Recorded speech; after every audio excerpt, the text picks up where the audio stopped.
Hola, mi nombre es Gian Julio Jessica, junto con mi compañera Brusatil Unmila. Les vamos a contar la historia de Jonia y los pitagóricos para la materia Historia de la Matemática a cargo de la profesora Jessica Herry del Instituto de Formación Docente Continua de Villa Mercedes.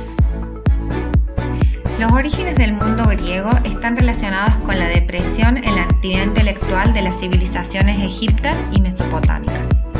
Y está definido entre el 800 a.C. hasta el 800 después de Cristo y se lo denomina Edad Talásica.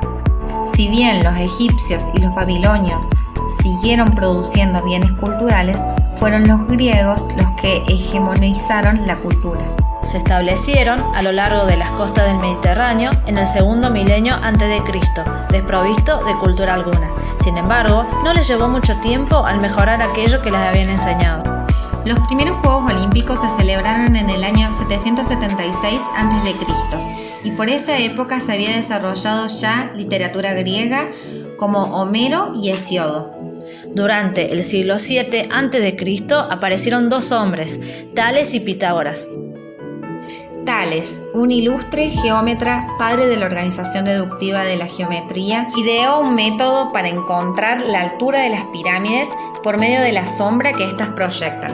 Se propuso demostrar las propiedades de las figuras geométricas por deducción en vez de hacerlo por mediciones. Entre sus conclusiones propuso varios teoremas. Un ángulo inscripto en una semicircunferencia es un ángulo recto. Todo círculo queda dividido en dos partes iguales por un diámetro. Los ángulos básicos en un triángulo isósceles son iguales. Los ángulos opuestos por el vértice que se forman al cortarse dos rectas son iguales. Si dos triángulos son tales que dos ángulos y un lado de uno de ellos son respectivamente iguales a dos ángulos y un lado del otro, entonces los dos triángulos son congruentes. Además, Tales se interesó por la astronomía. Se le reconoció como el primero de los 7 sabios de Grecia. Pitágoras nació en la isla de Samos, situada en el mar Egeo, donde su padre era un prominente mercader griego. A instancia de Tales, Pitágoras viajó por Egipto con el propósito de estudiar geometría. Se dice que mientras observaba las longitudes de las sombras proyectadas por los pilares de los templos, Pitágoras se interesó por primera vez en demostrar una relación general entre los lados de un triángulo rectángulo. Más tarde se trasladó a Crotona, pueblo del sur de Italia, donde empezó a enseñar filosofía y matemáticas. Formó un grupo de seguidores que se organizaron en una sociedad conocida como Escuela Pitagórica. Descubrió las progresiones armónicas de la escala musical, la existencia de los números irracionales, pero se lo conoce mayormente por el teorema de Pitágoras. En todo triángulo rectángulo, el cuadrado de la hipotenusa es igual a la suma de los cuadrados de los catetos. El lema de la escuela pitagórica era el de todo es número.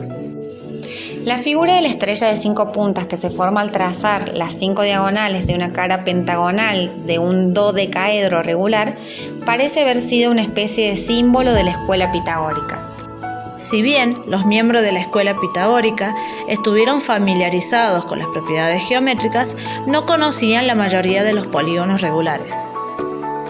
Los miembros de la escuela pitagórica eran ortodoxos numéricos, esto que significaba que asociaban números a cosas.